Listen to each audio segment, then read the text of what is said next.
Picture this. A man sits in a dimly lit room, pen trembling in his hand as he writes the manifesto that will reshape an entire nation's soul. That man is Boris Savinkov, and his words are about to transform Russia into something the world has never seen before. But here's what most people don't understand about Kaiserreich's Russia. It's not just an alternate history timeline.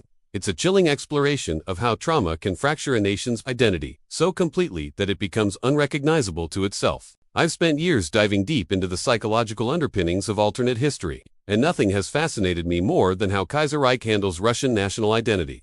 What we're looking at isn't just a game mod, it's a masterclass in psychological storytelling that reveals uncomfortable truths about how nations cope with existential crisis. Let me take you on a journey through the mind of a broken empire, where the very concept of what it means to be Russian gets torn apart and rebuilt from the ashes. Because, when you really understand what's happening in Kaiserreich's Russia, you start to see patterns that echo through real history in ways that will make you question everything you thought you knew about national identity. The year is 1936 in this alternate timeline, and Russia is a country that barely recognizes itself.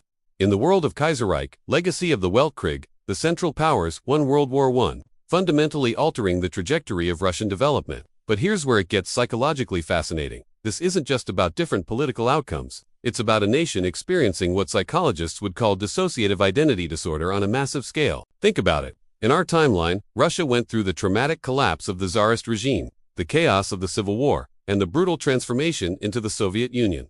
Each phase was violent. Yes, but there was a certain psychological continuity, a thread of revolutionary consciousness that connected the dots.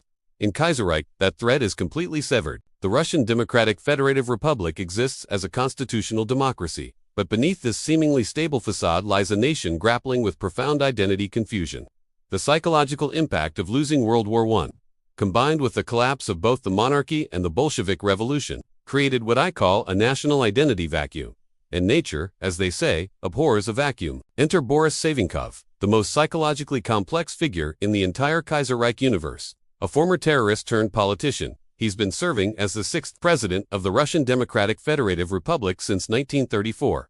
But what makes Savinkov so psychologically compelling isn't his political positions, it's how he embodies Russia's fractured psyche. Here's a man who was literally a terrorist, someone who believed violence was the only path to change. Yet in Kaiserreich he becomes the leader of a democratic republic. The psychological tension is palpable. It's like watching someone with severe PTSD trying to lead a therapy group. The contradictions don't just exist in the narrative, they're baked into the very DNA of what Russian identity means in this timeline. National renewal, the fictional ideology associated with Savinkov in the Kaiserreich mod, represents the dominant ideology of the Russian state. But when you dig deeper into what national renewal actually means psychologically, you discover something disturbing. It's not just nationalism, it's nationalism born from trauma, shaped by loss, and twisted by the desperate need to create meaning from chaos. This is where the psychological depth of Kaiserreich becomes truly remarkable. Most alternate history focuses on the what if Germany won? What if Napoleon succeeded?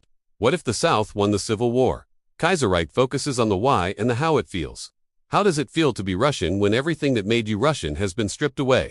How do you rebuild an identity when your very foundation has crumbled? The answer, according to Kaiserreich's Russia, is both terrifying and deeply human. You create a new mythology. You take the fragments of what you once were and you forge them into something that feels solid, even if that something is fundamentally unstable. National renewal isn't just policy, it's psychological reconstruction on a national scale. Let me share something personal here. I grew up in a family that experienced generational trauma. My grandfather never talked about the war, but his silence shaped our entire family dynamic. We developed these unspoken rules, these ways of being that made no sense to outsiders but felt essential to us. That's what I see happening in Kaiserreich's Russia, except instead of one family, it's an entire civilization. The genius of how Kaiserreich handles this is in the details. The mod explores what Russian nationalism might look like without certain historical influences, creating a unique psychological landscape. It's not just copying and pasting real-world ideologies onto a Russian map. It's asking the deeper question: if the psychological development of Russian identity took a completely different path, what would emerge? And the answer is unsettling because it's so plausible. National renewal becomes this hybrid ideology that combines democratic structures with authoritarian impulses, progressive rhetoric with regressive policies. It's what happens when a traumatized nation tries to heal itself without addressing the underlying wounds. But here's what really keeps me up at night thinking about this. Kaiserreich's Russia isn't just a fictional construct, it's a mirror. Every choice that Savinkov makes, every policy that national renewal promotes, reflects real psychological patterns that we see in traumatized individuals and communities throughout history. Consider the psychological concept of splitting, the tendency to see things in absolute terms, all good or all bad, with no middle ground. Traumatized individuals often exhibit this pattern as a defense mechanism. In Kaiserreich's Russia, we see this playing out on a national level. The world is divided into those who understand the true Russia and those who don't. There's no room for nuance, no space for complexity. This psychological splitting extends to how Kaiserreich's Russia views its own history. The Tsarist past isn't just rejected, it's completely rewritten. The Soviet future that never happened isn't just avoided, it's portrayed as an aberration that was always impossible. National renewal creates a narrative where the current path is the only path that ever made sense, even though logic tells us this can't be true. What makes this even more psychologically sophisticated is how the mod handles the international context. Russia in Kaiserreich exists in a world where all the major powers have been transformed.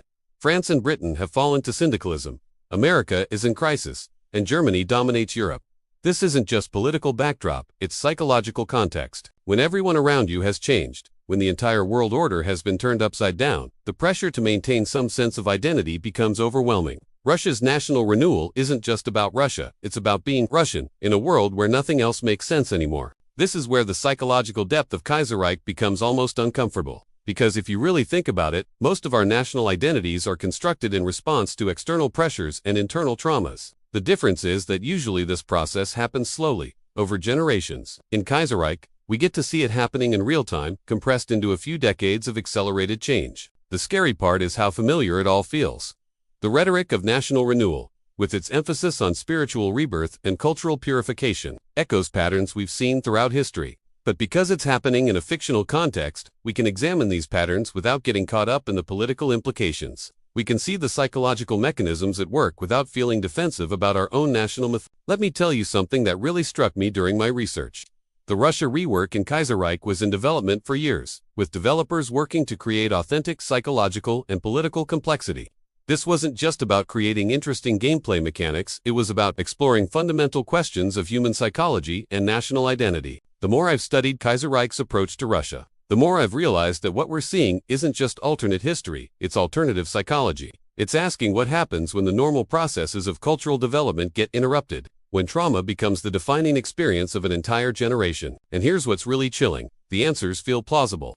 When you look at how national renewal functions in Kaiserreich, when you see how Savinkov navigates the contradictions between his past and his present, when you watch Russia struggle to define itself in a world gone mad, it all makes psychological sense. That's the true genius of Kaiserreich's Russia. It doesn't just present an alternative history, it presents an alternative psychology that feels authentic because it's based on real psychological principles. The trauma is fictional, but the response to trauma is deeply, disturbingly human. This brings us to perhaps the most uncomfortable question that Kaiserreich raises. How much of our own national identities are built on similar psychological foundations? How many of our own cultural myths are responses to traumas we've collectively forgotten? How much of what we consider normal political behavior is actually the result of psychological adaptation to historical circumstances we no longer fully understand? These aren't just academic questions. In our current world, where national identities are being challenged and redefined in real time, understanding the psychological mechanisms at work becomes crucial. Kaiserreich offers us a laboratory for exploring these mechanisms without the baggage of contemporary politics. The psychological sophistication of how Kaiserreich handles Russian identity extends to every aspect of the timeline. The way minorities are treated, the approach to religion, the handling of economic policy, everything flows from this central psychological framework. National renewal isn't just a political ideology, it's a comprehensive psychological worldview that shapes every aspect of how this version of Russia relates to itself and the world. What's particularly striking is how the MOD avoids simple moral judgments. Savinkov isn't presented as purely evil, nor is national renewal portrayed as completely wrong. Instead, we see a complex psychological portrait of a leader and an ideology that emerged from specific traumatic circumstances. The horror isn't in the malice, it's in the recognizable humanity of it all. This psychological realism extends to the international relationships that Kaiserreich's Russia maintains. The way this version of Russia interacts with Germany, with the syndicalist powers, with the various successor states of the former Russian Empire, all of these relationships are shaped by the underlying psychological framework of national renewal. But perhaps the most psychologically interesting aspect of Kaiserreich's Russia is what it reveals about the relationship between individual and collective trauma. Savinkov's personal history as a terrorist mirrors Russia's collective experience of violence and upheaval. His transformation from revolutionary to leader parallels Russia's transformation from empire to republic to something else entirely. This isn't coincidence, it's careful psychological construction. The Amnod creators understood that authentic alternate history requires authentic psychology. You can't just change political outcomes and expect the result to feel real. You have to change the underlying psychological dynamics that drive those political outcomes. And that's exactly what makes Kaiserreich's exploration of Russian identities so compelling and so disturbing. It shows us how quickly national identity can be reconstructed, how easily democratic institutions can be co-opted by traumatized psychology, how readily populations can embrace ideologies that promise to heal wounds they don't even fully understand. The implications extend far beyond gaming or alternate history. In our current moment, when democratic institutions worldwide are under pressure, when national identities are being challenged and redefined, when populist movements promise simple solutions to complex traumas, understanding these psychological dynamics becomes essential. Kaiserreich's Russia serves as both warning and education. It shows us what can happen when a nation's psychological development gets derailed, when trauma becomes the organizing principle of national identity, when the promise of renewal masks the reality of regression. But it also shows us something hopeful, the incredible human capacity for meaning-making, even in the most difficult circumstances. Even when everything familiar has been destroyed, people find ways to create new forms of identity, new sources of purpose, new reasons to continue. The question that Kaiserreich leaves us with isn't whether these new forms of identity are good or bad, it's whether we can recognize them for what they are. Psychological adaptations to trauma that carry both the possibility of healing and the risk of further harm. As I've delved deeper into this analysis, I've come to believe that Kaiserreich's treatment of Russian identity represents one of the most sophisticated explorations of national psychology in any medium. It doesn't just entertain, it educates.